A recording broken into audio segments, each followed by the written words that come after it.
Kia ora Year 12 and Year 13. This is a question from the 2015 Level 3 Probability Distributions paper. It's about hatchback cars. It's a little bit different from a lot of other questions and I really like it. So here it goes.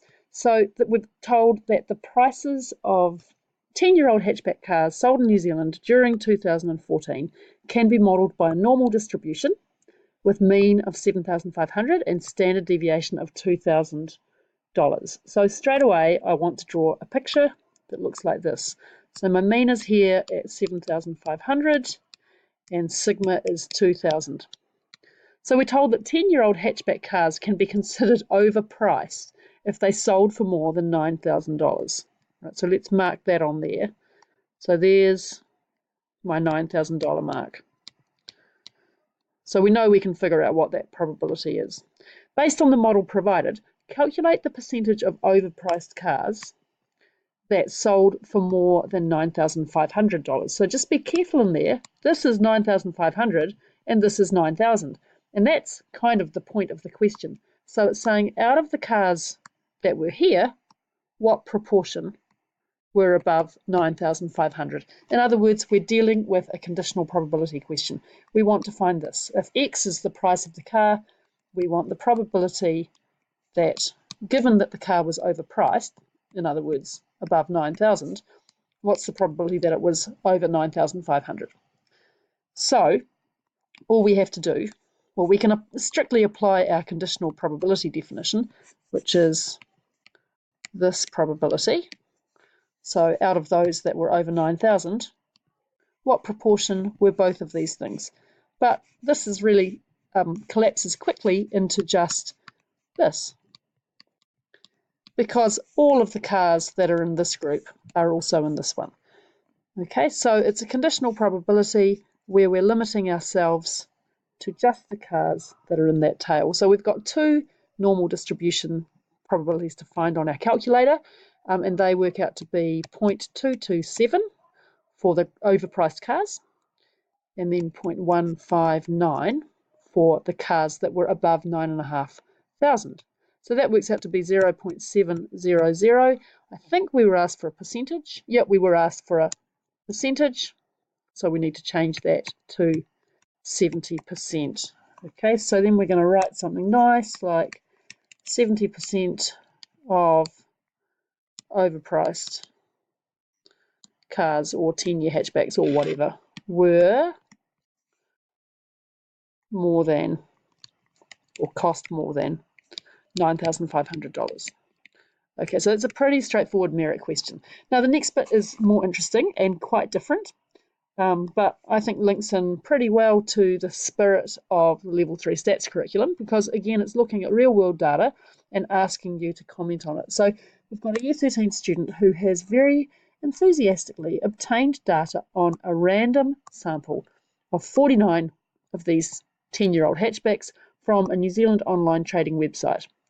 And the advertised prices of these cars are shown in the figure below. And the student claims that the prices of 10-year-old hatchback cars are not normally distributed because the distribution of car prices in the sample is negatively skewed.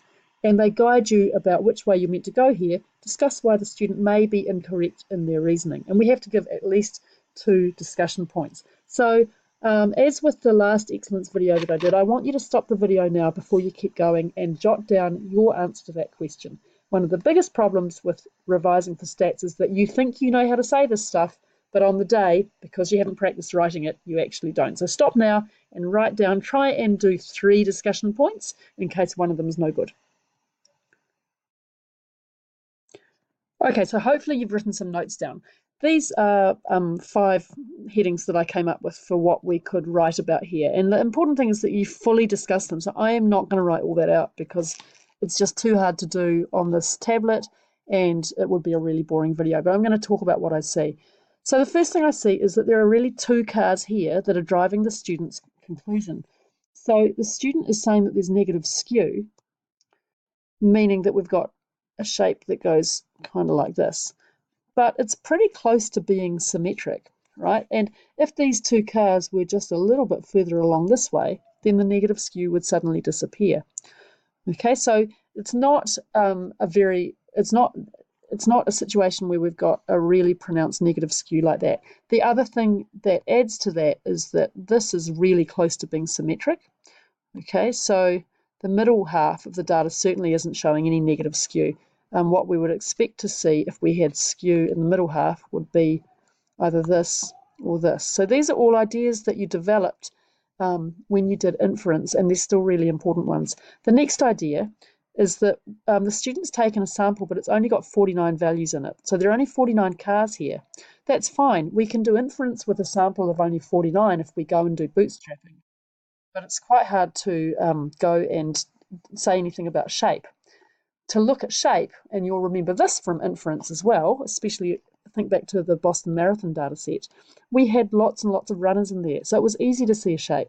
When we've got a small sample, shape can get swung around by a few values, so that could be what's happening here. Right, the third thing I'd say is that the sample comes from one online website. So we're talking about the population. We want to be talking about the population of presumably hatchbacks in New Zealand. Right, so you could argue that the sample is just representing that one website. So we may not have an issue with negative skew for the whole population. And it's an online website, so you could talk about that versus the car yard. Personally, I reckon these 2 points here are better ones. Here you're getting a little bit away from the topic, but they seem to be acceptable with the schedule. And the last point is similar, that these prices given are advertised prices, which are not the same as what actually got paid for the cars. And if you've ever bought a car, you'll know that what you pay is usually lower than what's advertised. So that's the type of thing you want to say here. So I'm going to show you the schedule now, and you can see what you needed to do. Remember, it has to be a full discussion, so don't just write 2 words. So possible discussion points in the schedule. Let me just blow that up a bit. No, it's not working. Well, hopefully you can read this. You had to give 2 reasons why the shape could be different, and they had to be fully discussed. So it's only slightly negative skewed. 2 of the cars were at lower prices. Samples based on advertised, not actual, and it's one website. And the other thing that I think is a really important thing is that you can't really talk about shape with such a little sample. Okay, so that's all for now. Email me if you've got more exam questions that you'd like done. Thanks for watching.